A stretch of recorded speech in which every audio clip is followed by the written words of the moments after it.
Hi guys, so we are at page 291 and we are still featuring a trail guide to the body, and of course it's very exciting to feature pelvis and thigh. Okay, so I'm gonna start off by reading information. So the Greek philosopher Herophilus named the last segments of the vertebral column the coccyx, since it resembled a cuckoo's beak. However, during the Renaissance, the French anatomist Jean Riolan thought the term referred to the release of gas from the anus that can sound like the cry of a cuckoo. So the coccyx is also called the tailbone, an appropriate term when referring to the human fetus during early development. A small, distinct tail extends off the sacrum, but by the 8th week, it disappears, so leaving just what it recognized as the coccyx. I did a video like how it fused together. Okay, so I'm gonna be starting off the information of the coccyx. Please look at the information here. Image 6.33.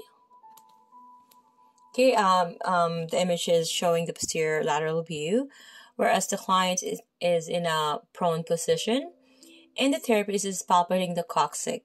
Okay, so keep in mind we are in the sensitive area. Okay, so we're gonna need another consent form for sensitive areas, and we're gonna need another informed consent. What is informed consent? We're gonna have to tell our client why is it needed that we need to go in the gluteal area. Okay, or in this instance we're gonna palpate the coccyx. Okay, because if if they're experiencing any pain, if they're in a rehab state, we're gonna have to access those. So we need to inform them, and we need to give them another form for sensitive area. Okay, so again, we're going to be reading this area here.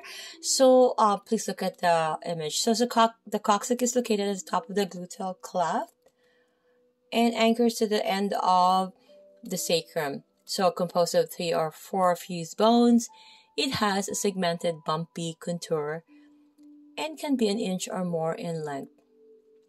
Its tip may curve in toward the body or veer slightly to the left or right.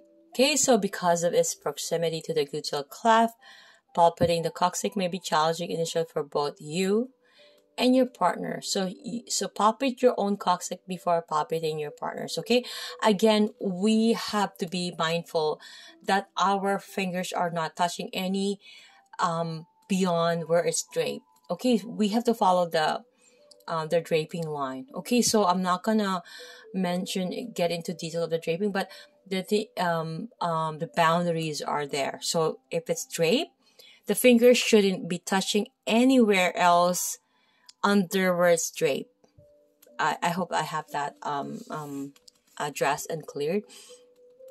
So now we're going to be moving on to the SI joint, or sacroiliac joint. So the sacroiliac joint is the junction between the sacrum and the ilium. So it is located medial to the PSIS and is deep to the thoracolumbar aponeurosis. Okay, so again, please watch my other video so this will make sense. Okay, so it is located medial to the PSIS and is deep to the I think I've said that again, and I'm going to say it continually. Aponeurosis and posterior sacroiliac ligaments. Okay, so the ilium overhangs the sacroiliac joint, leaving only the edge of the joint accessible. Okay, so having your partner in prone, if you can see the image 6.34, partner being in prone and medially rotating the hip.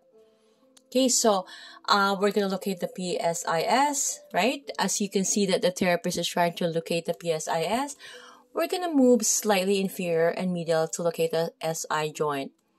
We're going to create a small widening at the joint by keeping one hand. We have this bigger image here. Okay. With one hand upon it, while the other hand flexes the knee to 90 degrees. Okay, so then passively rotate the hip medially, feeling for a small opening at the joint space. Also try to lateral rotate the hip.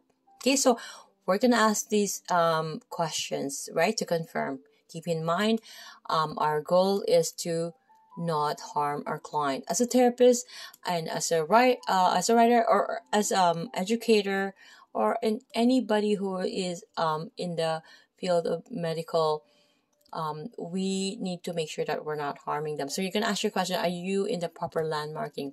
Are you just medial and distal to the PSIS? Can you sculpt out the edge of the ilium as it overlaps the sacrum? Okay, these questions has to be asked and confirmed. I'm gonna see you guys on page 292.